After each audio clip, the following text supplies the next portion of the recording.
Out here at Cal Memorial Stadium, a tough loss for ASU, 24-21 the final. Paul Schulz along with Tucker Sennett. Tucker, let's just get right into it. What were your initial takeaways from this one? So for me, it came down to red zone, missed opportunities, and special teams. The red zone missed opportunities, we had a illegal substitution penalty that brought back I guess you would call it a Cam Scatteraboo pass to Elijah Badger, which would have totally flipped the momentum on the game. Instead, ASU has to settle for a field goal. They're still down 4 points. What'd they lose by? 3.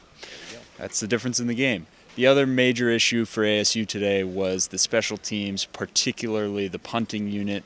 Punter Josh Carlson has struggled a lot this year, continued today, and more or less set up the defense in just brutal situations over and over again.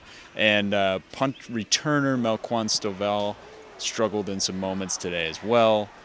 Made up for it with a couple big punt returns and some big catches, but overall just a rough day for the punt unit. And then for me, the game flipped on Trenton Bourguet's interception. Just you put the defense in that kind of position, deep in their own territory, there's not much you can do, and Cal got their running game rolling on that drive, and there was just no stopping it.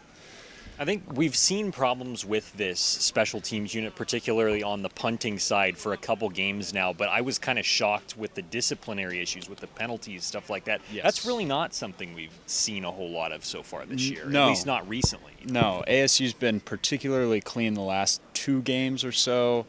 You can't really take much away from that Fresno State loss, as that was just a mess of a ball game. But they were clean against USC, and a particular penalty on a 4th and 10 play today at the very end of the game probably cost ASU a chance with great field position and a lot more time on the clock to go down and drive and kick a field goal. Instead, pass interference is called on a just chuck it ball from Cal quarterback Sam Jackson V.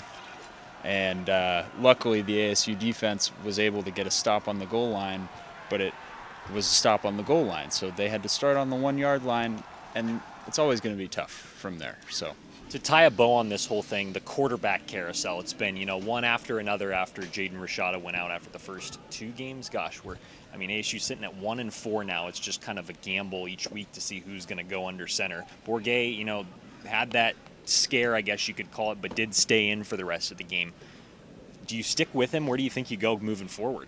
I think with Kenny Dillingham now calling the plays, we're seeing a lot more quick pass action to some of ASU's really talented skill position players like Elijah Badger, like Xavier Guillory, like Jalen Conyers.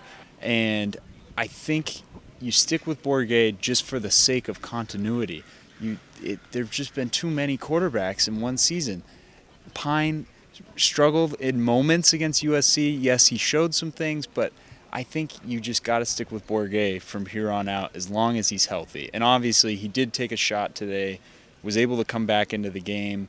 Coach Dillingham, after the game, said he was okay, but that is something to monitor going forward. 24-21 the final in this one, a big one coming up at home next week for the Sun Devils. They take on Coach Prime and the Buffs. Yes, sir. But that'll do it for us here from Berkeley.